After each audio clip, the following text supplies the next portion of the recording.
Okay, we're back with another edition of the Blue White Breakdown. Penn State's, no, I always get this confused. PennLive's Penn State football podcast. I'm Bob Flounders. He is Greg Pickel. And now we are into spring practice officially, Greg. Really, since mid-December, it's been busy for Penn State, but they're going to get back for the first time since 2019. They're going to have on-field drills during spring. James Franklin met with the media on Monday, had some interesting comments. We're going to talk about those comments, Greg. I found it a little interesting, their updated roster, some of the weights of some of the players, whether they added weight or lost weight, a little bit significant. I know it's winter and things tend to change in the summer when it gets warmer, and some players want to add weight and then plan on taking it off. Dwight Galt talks about, putting good weight on or taking bad weight off and then putting good weight back on. So we'll see how they look in the fall, but it's always interesting. PennLive started their list of the 25 most interesting Penn State players and coaches this offseason with an eye towards spring. We released, we're counting backwards. So we're 25 through 21 ran today on PennLive. We'll talk a little bit about those, Greg, but how are you doing? I know you have a little bit of a vacation coming up. I'm sure you're looking forward to that. So how are things in the Middletown area? All right, Bob, they're doing pretty good. And, it's nice to know that spring drills are underway again. And we're talking about actual football, actual work in pads, actual drills, and not just wondering what these guys can do when they get back on the field, because they are actually back on the field. So looking forward to following spring practice however we can. And you're right, it was an interesting, about 45 minutes with James Franklin the other day. Yeah. Before we talk about what James had to say, with the news that April 4th, Governor Wolf is going to allow people to sit back at bars. They're opening up, increasing capacity in a lot of different venues, bars, gyms, movie theaters, restaurants, up to 75%. But I want my focus with you to be on, was it like Christmas coming early for you, Greg, when you heard the news that come April 4th, which is a Sunday, I think, that's a little bit weird, that you will be able to sit at in a bar seat at some of your favorite bars in the Mid-State? Yeah, I would say Christmas Day is fair, Bob. Yeah, it was nice again to see that spring practice, bar seating, increased indoor and outdoor capacity. It was all signs that things are continuing to point in the right direction. And to that end, Bob, part of that announcement was related to the capacity that's going to be okay at outdoor events, which I guess that's a good segue to some of what James Franklin had to say, and we'll start with the blue-white game. People think that because of that capacity increase that maybe Penn State will have a blue-white game this year. But, Bob, I think we're probably in agreement here. If James Franklin has his way, there's not going to be a 2021 Penn State blue-white game, at least not in the way that we've seen it done before. I think when you come off a 4-5 season and you have some questions, you want all, and you didn't have a spring in 2020, spring of 2020. You want all of the spring practice sessions that you can get. And the blue-white game, as much as people like to go up there on a nice Saturday and kind of tailgate a little bit, see some old friends, just get a look at some of the younger players. As much as that is as something that Penn State fans look forward to, the coaching staff would probably just rather have an additional practice to kind of evaluate kind of where their players are. Penn State's got some January enrollees. They have some significant transfer portal guys. It's all got to come together. They have their third offensive coordinator in 3 years, and Mike Ursuch, who's going to do some different things, I think, with this Penn State offense. There's replacing some really, really talented players on defense and on offense. And I think their focus is more about practicing maybe behind the scenes than a blue-white game. I'm with you, Greg. I'd be very surprised if there is a blue-white game. I think maybe down the road, 2022, 2023, there'll be something like the blue-white game. But the last couple of years, it's becoming less and less of really a football experience. It's more of an entertainment experience. And I think in future years, Greg, if they do bring it back, and I'm sure they will, it's the emphasis is going to be more on the entertainment and probably less on the football end. Wouldn't you think? Yeah, there's no question. And I don't know how they do it and get around. It feels to me like whenever they bring this back, and I think you're right, 2022 is when that will be, Bob. They're gonna have to find a way to marry the idea of using that 15th practice in a productive way with trying to keep this tradition of bringing people together in state college for kind of a weekend of fun and celebration alive. And it's not an easy task. So I don't know if something just tells me, Bob, that whenever we see this again, it's going to look more like an open practice than a scrimmage. Right. What of course, you could say that a scrimmage is an open practice too, but I could just see it being more drill oriented than anything else. And you can come into the stadium and watch for a little bit and then kind of mosey on about your day. I have a hard time thinking that once James Franklin gets one shot at this, which it sounds like he's going to, in terms of a closed 15th practice, that he's going to be eager to give all of those gains back a year from now. Yeah. We'll see how it plays out, but news is going to be coming soon. James hinted at it that there's been a lot of discussions about what they want to do. I think they were probably also waiting to see if the governor would relax the restrictions a little bit. But I think they probably have their minds made up with regard to the 2021 and how they want the spring to play out. We're wrong a lot, Greg, on the Blue White Breakdown podcast. So who knows? Maybe there will be a Blue White game. But trying to read the tea leaves, I would be surprised. I think maybe in the future you'll see that return. But I don't know that James and his staff are too keen to have one in 2021. It's a big spring, I think, for Penn State.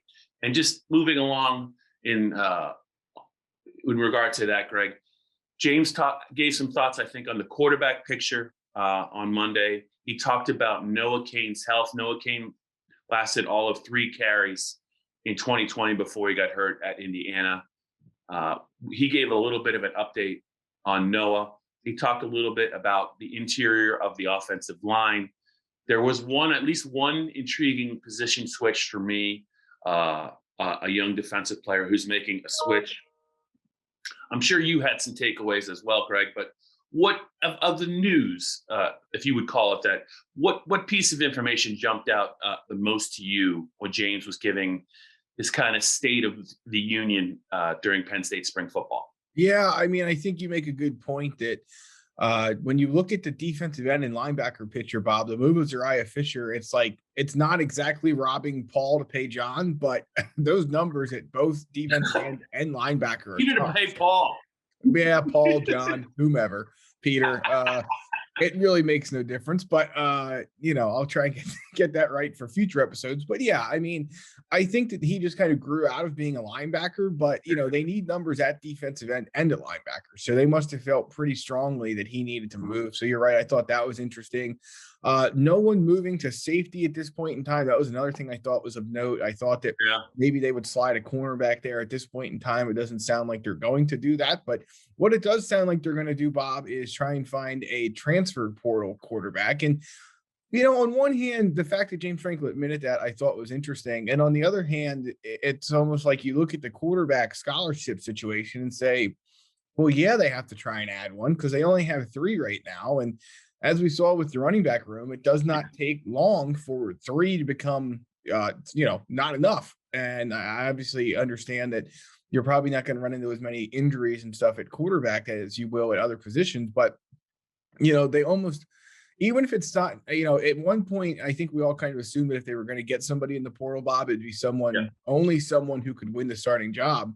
And now it feels like you might just take somebody who can fit your program and be a scout team quarterback, be a guy who signals on the sideline, and be a guy who provides depth and competition in that room. Because again, when you have basically the starter and then the backup and not much, it's just not a good place to be. So I think that the fact that he admitted that was interesting, but at the same time, I really don't know if they have a choice. Yeah, Greg. And you mentioned 3 scholarship quarterbacks. One's a January enrollee, Christian Veilleur. That, according to Dwight Galt, that's how you pronounce his name. We've been pronouncing it Veilleur. And Taquan Roberson is now entering, I believe, because he repeated his redshirt sophomore year. It's just actually his 4th year, I believe, in the program. Is that right, Roberson? Yeah. So, and we haven't seen anything. When you don't know, when there's so much you don't know about a fourth-year player at a crucial position, it's a little troubling.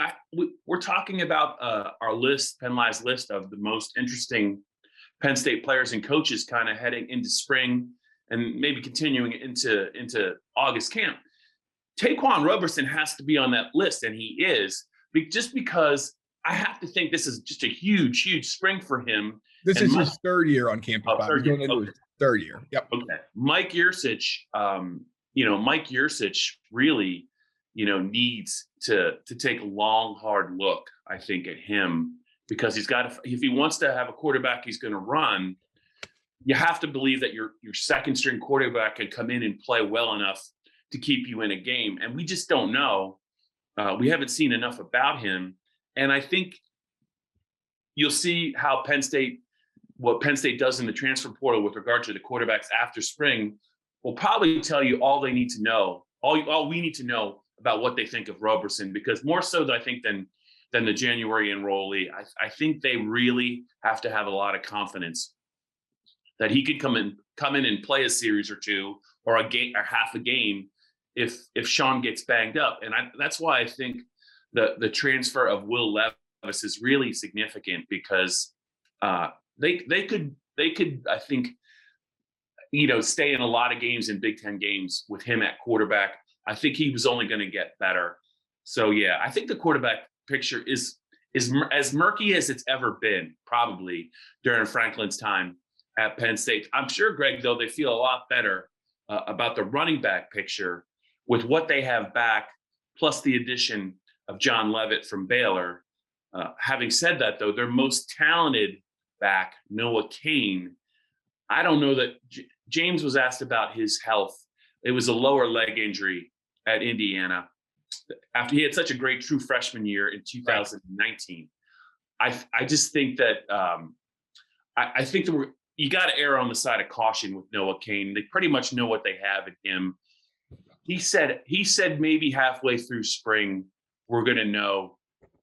We might be able to see Noah Cain in spring. But Greg, I remember he kind of said the same thing a couple years ago about Tommy Stevens, and Tommy Stevens really was never worked that spring, and it ended up, being the cause probably of why Tommy left for Mississippi State. It was all about Sean Clifford that spring. Do you think it would be smart to even try? I just don't know what the value is of Noah Cain maybe getting any kind of physical work this spring. Yeah, I have a hard time believing that. I mean, I think it's easy to forget, but the season started in late October, not in September like it normally does. So when we're talking about guys suffering an injury early in the year and being back for spring practice, you have to remember that they're multiple weeks behind schedule compared to normal. So that's one factor here. The other one is, James said he's still doing rehab type work. And I just find it very hard to believe that he's going to be ready for any kind of, maybe he can go through a walkthrough or two, I guess, possibly by the second half of spring. But to me, it sounds like they're not going to get any meaningful work out of Noah Cain until the summer. But the good news is I don't know if they need it. I mean, I'm sure he would like to, get more familiar with Mike Ursuch's system, and be on the field and take some of those reps in his system during the spring. But I just don't know, this will change some things for the running backs, but how much, I don't know. And he can probably pick up just as much standing there watching it and watching tape as he can doing it. So yeah, I don't have any doubt that they would like to get him some work, Bob. I just don't know how realistic it is. And I certainly don't know how necessary it is. Yeah. So while James was talking, I was pouring over the Penn State updated roster, Greg, and one of the running backs that Penn State really likes, Kevon Lee, their leading rusher last year in terms of yardage. He's now, according to how they list him, he played last year at 230. He's up to 238. That's a pretty big running back. I was a little surprised by that, but he is a taller player. But he wasn't the guy that really jumped out the most to me when I looked at some of the guys who added size and took off a little bit of weight. I'll give you a couple of names, both a couple of guys who added weight, and I'll give you one or two who lost weight. You tell me how you read those tea leaves. So weight gainers, the two for me that jumped out the most, Jessie Lukeda, a returning starter at linebacker, is now listed at 6'3", which he was last year, but 255 pounds. I don't know if I can remember a Penn State linebacker weighing that much, even though it's spring and even though there's a pretty good chance he's probably going to drop some of that weight. But does that surprise you that he got that big? Yeah, it does. And to your point, I mean, we've seen these weights listed on the roster. Sometimes they're really accurate, and then sometimes they're not even close. So I think you have to keep that in mind, that it seems like more often than not, Bob, Penn State's weights are pretty close to accurate. But yeah, that was an enormous jump for him. I didn't see coming. And I have a really hard time believing he's going to be carrying all that weight in the summer, but it makes you wonder what happened that he got on that. Why did he add it in the first place? It seems like Dwight Galt would have a pretty good plan in place to kind of avoid something like that, unless they want him in the 250s and they build him up and then he'll bring him back down a little bit. I don't know, but yeah, that was noticeable to say the least. Yeah, another one that I'm pretty sure he's not going to play at this weight, but he is now officially a supersized large human, PJ Mustafer, who is now in his fourth year. He's never had a red shirt, but last year didn't count. I think this is his fourth year. He was a member of James's 2018 class. 6'4", he's a big defensive tackle. Last year he played around 300 pounds. They list him now at 326. That's a lot of weight. I think they want him maybe a little bit bigger, maybe 305, 310. Remember, James talked at the start of his press conference about how this is his heaviest team. And I think I don't know if he meant like average weight, but he said I think across the board, 4 pounds heavier than the 2016 and 2020 teams. And there are some big lads on this team, but I don't know if James and John Scott, the second-year defensive line coach, want PJ Mustafer at 325 when they open their season, scheduled to open their season at Wisconsin. Yeah, I don't either, but I can tell you this. I don't know, he's going to be moving some offensive linemen around this year. That's for sure. And I don't know how many are going to be moving him. So yeah, he was always a big guy, and he's added weight, I think, in each of the off seasons that he's been in. But yeah, I mean, it is tough, Bob. And this is one of the things we'll miss this particular spring is we used to be able to get in and see some things, and you could put that 326 into some context, same with Jessie Lukeda. You could look at a guy and put it into context, and we're not able to do that this year. And I'm sure there'll be photos that come out at some point, and that will help some. But yeah, you're right. Again, it's hard to think, and to your point, it's just hard to think that they want these guys carrying that much weight once the summer actually rolls around. Yeah. A couple of, also one quick note.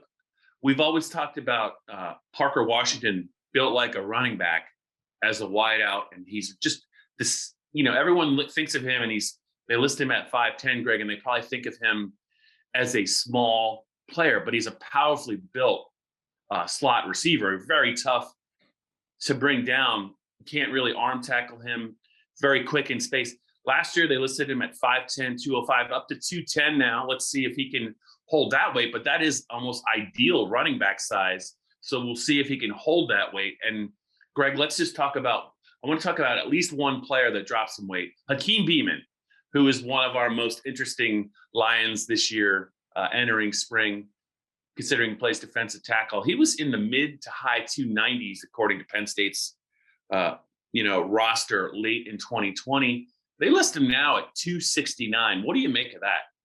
Yeah, again, some of these weights, when they fluctuate the way that they do, it just gives you cause for pause about what may have happened. That guys who you thought were going to get bigger did not. Guys you thought would get smaller did not. I mean, it just sometimes you look at it and you think to yourself, what are we missing here? But, Hakeem Beeman, Bob, is a guy that I think we've talked about a lot, and others have too, kind of the breakout guy in this defensive line room. And I know that some people will now be pointing that arrow towards Nick Tarburton, because James Franklin kind of gave his best Carl Nassib-esque praise to Nick Tarburton. And the thing with Nick Tarburton is I have no doubt that he can play better and do more than he has in the past, but it's really challenging to not think about his injury history when having that conversation, and knowing that if this guy is fully healthy, maybe he will be what people thought he was as a recruit, but he just hasn't been. And what makes you think he's going to be? So that comes to mind when discussing him. But Hakeem Beeman, we saw some really nice things out of him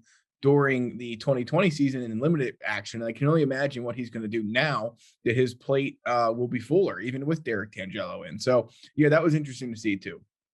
Yeah, and you watch, we'll be talking about all these weight gains and weight losses, and in 2 weeks, somebody from Penn State's going to tell us they reversed the 6 and the 9 with Beeman, and he's not 269, he's 296, and we're going to have even more egg on our faces. But that was my initial read on some of the weight gains and weight losses for Penn State. Let's get in, Greg. Let's get into our most interesting list. Tell the listeners and the viewers kind of what we're trying to do here in the off season. It's our take, not only on the players but on the coaches, and it's not a list of their most talented players or the most important players, but these could be players that interest us for a variety, or coaches who interest us for a variety of reasons. So why don't you just tell the listeners how we kind of came up with the idea, how we came up with the ranking, because we both have our strong opinions as to who's interesting and who's not. Just tell the listeners the kind of the thought behind this list. Yeah, so I guess let me just do our little promo first. It's the Blue White Breakdown, PennLive's Penn State podcast. You can find it wherever you get your audio, Apple, Stitcher, Google, and Spotify. The video version, youtube.com/allpennstate. And you can sign up to read things like our most interesting list, PennLive.com/Penn State football, and become a PennLive Sports Insider today. Bob, I think the one thing that you said when you first pitched this idea is the idea here is to not pick the obvious and to not do it as the most important people, because if it was going to be the most important people, the list might look a lot different than interesting. Yeah. And I think you and I both have a little bit of a different way of looking at interesting when we were doing our rankings. There were some that I think we were pretty close on and some that were not close at all. Right. And, you know, the idea here is basically to say, look, these guys, coaches or players, as you said, going into this year, they're interesting in for one reason or another, be it because they need to step up, be it because they were highly ranked recruits that maybe are not yet there, or maybe they are there and faster than we expected. Maybe this is the year they're going to break out. And obviously, Mike Ursuch is going to be on that list for obvious. You know, guys like Mike Ursuch, Sean Clifford, Noah Kane, you know, they're on this list for obvious reasons. But I think there's some others that, that you know, might surprise some people. And as you'll see with our reasoning as this series unfolds, we're taping this on Tuesday, which is the day it kicked off. I believe our plan, Bob, is Thursday and Saturday to unveil some more of these names. So we're just going to keep building the suspense, suspense. So within the coming days, you'll see that. But yeah, I mean, the idea here is not to say these are the most important Penn State football people, but the most interesting ones in our mind. So that's where we, and I'm sure we'll get plenty of feedback, Bob. Oh, we will. No doubts about that. Yeah. So Greg and I, what we did is we went from 25 to 1. We gave our individual lists of the most interesting Lions coaches and players, and then we averaged them. Essentially, we averaged them, try to combine the score. So the inaugural list, let's just talk. I'll give the names, and maybe Greg, why don't you just say what's the one name that jumps out to you the most from so we ranked Tuesday, we ranked 25 through 21. So the list was offensive tackle Rasheed Walker, Hakeem Beeman, the defensive lineman, made the list. The tight end Brenton Strange made the list, the young tight end for Penn State. John Scott Jr. is on the list, Penn State's second-year defensive line coach. And John Lovett, the transfer running back from Baylor, also on our first list of 5 for the 25 most interesting Lions kind of in the spring and maybe moving past the spring. We might have to revise it after the spring because sometimes there are some reveals from James Franklin and his assistant coaches, so we'll revise some things. But that was our initial list of 5. Greg, of that list, just 1 or 2 names that you think are why they're the most interesting to you. Yeah, I mean, let's start with John Lovett, Bob. You know, when you look at what he brings to this Penn State program, it's not just experience in terms of being a starter before at the FBS level, working in a weight class, all that kind of stuff. It also is this idea that, you know, Penn State lost, unfortunately, a pretty what's the word I'm looking for here? A strong veteran presence when Journey Brown, unfortunately, was taken off the field due to a heart condition. And so John Lovett, I think, provides that for what is still a very, very young running back room, even if it has had success. So he definitely interests me this year. What will he add to that group? I'm not saying he's going to be the starter, but Would it shock anyone if Noah Cain maybe runs a 1B to his 1A to start the year, especially if Noah Cain takes longer than expected to get back? I don't think that would surprise anyone, and vice versa as well. And then, the other name here to me is John Scott Jr. That defensive line, man, we talk a lot about the pass defense maybe not always being up to snuff and things like that, but that defensive line is sometimes maybe not given as much blame for that problem as it should. And so I think that the way he improves this group, or maybe doesn't improve this group during his first chance to work with them hands-on during a spring practice, I think is enormously important for what this defense is going to look like in 2021, because they have a lot of pieces to replace and a lot of questions that need to be answered. So those two jump out to me. Yeah, I think good calls on both of them. Love it. 18 total touchdowns during his career at Baylor. 2020, he didn't really have as big of a workload. I don't know if he had some injury issues or what happened there, but if you look at a couple of those years he had at Baylor, I think especially when Matt Rule was there, he was a really, really talented back. I'm curious to see what he can do. He has been given some praise on social media from running backs coach Jaywan Sider for the way he handled winter conditioning. He sure feels like a veteran presence. You called that right. And then John Scott, you're right as well, Greg. They lose, Shaka Toney and Jason Owe, two first-team All-Big Ten ends. Antonio Shelton actually could have come back to play inside, big guy, effective against the run. He's now at Florida. So when you're replacing three starters, it's a pretty tall order. Penn State likes to think that they've always recruited the defensive line position well, and they certainly have a number of intriguing names, led by Hakeem Beeman, maybe inside, and some other players outside. You mentioned Zariah Fisher. We'll see about that. But I think you're really going to see what John Scott Jr. is really good at this year, given a spring. How good of a coach is he at developing talent? He had a veteran cast to work with last year. He didn't get to work with them during the spring, and I'm sure that didn't help. But much more of known quantities last year on that defensive line. I don't know if that's easier or harder if you're trying to establish the way you want to coach the defensive line. He's got younger players now, Greg, along with two transfers that he might be able to mold the way he wants to mold them. But it is absolutely a big year, I think, for John Scott Jr. and the Penn State defensive line. I still have images of that 0-5 start, and I didn't think anyone played well on defense for much of that start. So we'll see how the defensive line does. And you're right, Greg, the interesting list will only get more interesting in the coming days and weeks before we get to our final few guys. I enjoyed doing it. It took a little while to put it together, but we're rolling now, Greg. Before we cap this edition of the Blue White Breakdown with Bob Flounders and Greg Pickel, I have to ask you, just give me a couple of early thoughts on March Madness. Have you sized up the field? You've been known to place a bet or two, especially now, obviously now that it's legal in Pennsylvania. Any early thoughts on what you might be doing during the first couple of days of March Madness? Yeah, I like Georgia Tech a lot in the opener. I think that's my favorite first round play is Georgia Tech. In terms of the bracket, Bob, I guess if you're filling out a bracket, don't you have to decide whether or not you're going to follow the masses, which I assume that it's going to be the masses, and take Gonzaga to win it all?